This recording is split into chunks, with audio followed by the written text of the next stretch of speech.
Hi കുട്ടികളെ, welcome to quiz and guess. Basic സയൻസിലെ ചോദ്യങ്ങൾ നോക്കാം. അതിനു മുൻപ് ഈ ചാനൽ സബ്സ്ക്രൈബ് ചെയ്ത് സപ്പോർട്ട് ചെയ്യൂ. നിങ്ങൾക്ക് കിട്ടുന്ന മാർക്കുകളും നിർദ്ദേശങ്ങളും കമന്റ് ചെയ്യുകയും വേണം. തിരുവാതിര നക്ഷത്രം ഏത് നക്ഷത്രഗണത്തിൽ പെടുന്നു? സപ്തർഷികൾ, വേട്ടക്കാരൻ, കശ്യപി ഇവയൊന്നുമല്ല. ഉത്തരം വേട്ടക്കാരൻ. ഭൂമിയുടെ ഭ്രമണം എങ്ങനെയാണ്? പടിഞ്ഞാറ് നിന്ന് കിഴക്കോട്ട്, കിഴക്ക് നിന്ന് പടിഞ്ഞാറോട്ട്, കിഴക്ക് നിന്ന് തെക്കോട്ട്, തെക്കു നിന്ന് കിഴക്കോട്ട്. ഉത്തരം പടിഞ്ഞാറ് നിന്ന് കിഴക്കോട്ട്. രാത്രിയും പകലും മാറി മാറി വരാനുള്ള കാരണം എന്താണ്? സൂര്യന്റെ കറക്കം മൂലം, ചന്ദ്രന്റെ കറക്കം മൂലം, ഭൂമിയുടെ കറക്കം മൂലം ഇവയൊന്നുമല്ല. ഉത്തരം ഭൂമിയുടെ കറക്കം മൂലം. ചന്ദ്രന്റെ സ്ഥാനം ഓരോ ദിവസവും മാറി വരാനുള്ള കാരണം എന്താണ്? ശരിയായ ഉത്തരം ഓപ്ഷൻ ബി, ചന്ദ്രൻ ഭൂമിയെ പരിക്രമണം ചെയ്യുന്നതുകൊണ്ട്. ചന്ദ്രൻ ഭൂമിക്ക് ചുറ്റും പരിക്രമണം പൂർത്തിയാക്കാൻ എടുക്കുന്ന സമയം 27:1/3, 26:1/3, 28:1/3, 25:1/3. ഉത്തരം 27:1/3. സ്വയം പ്രകാശിക്കുന്ന ആകാശഗോളങ്ങൾ എന്തു പേരിൽ അറിയപ്പെടുന്നു? നക്ഷത്രങ്ങൾ, ഗ്രഹങ്ങൾ, ഉപഗ്രഹങ്ങൾ ഇവയൊന്നുമല്ല. ഉത്തരം നക്ഷത്രങ്ങൾ.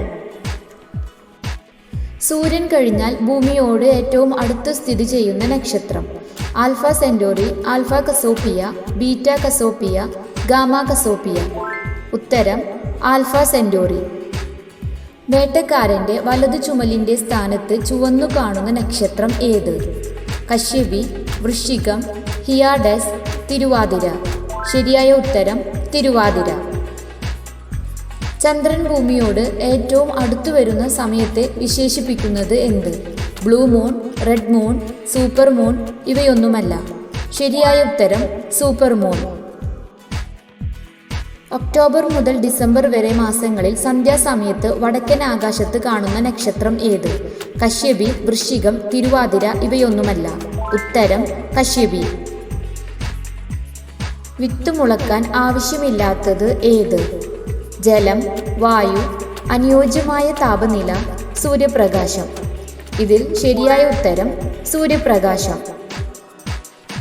വിത്തു കുതിർന്ന് പുറംതോട് പൊട്ടി ആദ്യം പുറത്തു വരുന്ന ഭാഗം ഏത്?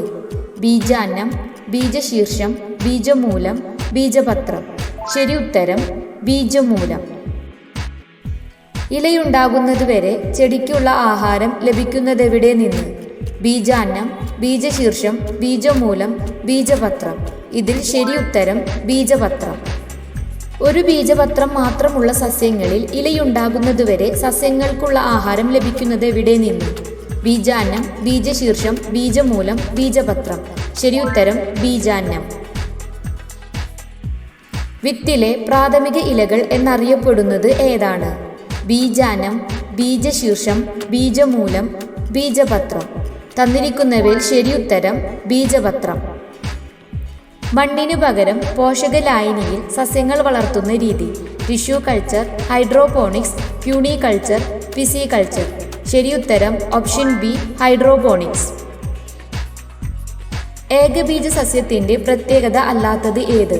നാരുവേരു പടലം, ശിഖരങ്ങളോട് കൂടിയ തണ്ട്, സമാന്തര സിരാവിന്യാസമുള്ള ഇലകൾ ഇവയൊന്നുമല്ല. ശരിയുത്തരം ശിഖരങ്ങളോട് കൂടിയ തണ്ട്. കണ്ടൽ ചെടിയിൽ കാണപ്പെടുന്ന പ്രത്യേക വേരുകൾക്ക് പറയുന്ന പേരെന്ത്? പൊയ്ക്കാൽ വേര്, ശ്വസന വേര്, പറ്റുവേര്, താങ്ങുവേര്. ശരി ഉത്തരം ഓപ്ഷൻ ബി, ശ്വസന വേര്. സസ്യങ്ങൾ ശ്വസിക്കാൻ ഉപയോഗിക്കുന്ന വാതകം ഏതാണ്? Carbon dioxide, oxygen, hydrogen ഇവയൊന്നുമല്ല. ശരി ഉത്തരം ഓപ്ഷൻ ബി, ഓക്സിജൻ. സസ്യങ്ങൾ ആഹാര നിർമ്മാണത്തിനായി ഉപയോഗിക്കുന്ന വാതകം ഏതാണ്? Carbon dioxide, oxygen, hydrogen ഇവയൊന്നുമല്ല. ശരി ഉത്തരം option A, carbon dioxide. പ്രകാശ സംശ്ലേഷണത്തിന്റെ ഫലമായി ഉണ്ടാകുന്ന വാതകം ഏതാണ്? Carbon dioxide, oxygen, hydrogen ഇവയൊന്നുമല്ല. ശരി ഉത്തരം ഓപ്ഷൻ ബി, ഓക്സിജൻ. ഇലകൾക്ക് പച്ച നിറം നൽകുന്ന വർണ്ണവസ്തു ഏതാണ്? ഹരിതകം, സാന്തോഫിൽ, ആന്തോസയാനിൻ, കരോട്ടിൻ. ശരിയായ ഉത്തരം ഓപ്ഷൻ എ, ഹരിതകം. വാസസ്ഥലത്തിനായി മാത്രം ആതിഥേയ സസ്യങ്ങളെ ആശ്രയിക്കുന്ന സസ്യങ്ങളെ പറയുന്ന പേരെന്ത്? അർദ്ധപരാദങ്ങൾ, പൂർണ്ണപരാദങ്ങൾ, എപ്പിഫൈറ്റുകൾ ഇവയൊന്നുമല്ല. ഉത്തരം എപ്പിഫൈറ്റുകൾ. മൂടില്ലാത്ത ആളി താഴെ കൊടുത്തിരിക്കുന്നവയിൽ ഏത് വിഭാഗത്തിൽ പെടുന്നു? അർദ്ധപരാദങ്ങൾ, പൂർണ്ണപരാദങ്ങൾ, എപ്പിഫൈറ്റുകൾ, ഓർക്കിഡുകൾ. ശരിയുത്തരം ഓപ്ഷൻ ബി, പൂർണ്ണപരാദങ്ങൾ. ലോക ജലദിനമായി ആചരിക്കുന്നത് ഏത് ദിവസമാണ്? Options: March 21, March 22, March 23, March 24. ശരിയായ ഉത്തരം ഓപ്ഷൻ ബി, മാർച്ച് 22. ക്ലാസ്സിനെ കുറിച്ചുള്ള അഭിപ്രായങ്ങളും നിർദ്ദേശങ്ങളും കമൻറ്റ് ചെയ്യൂ. ക്ലാസ് ഇഷ്ടപ്പെട്ടെങ്കിൽ ലൈക്കും ചെയ്തോളൂ. Thanks for watching.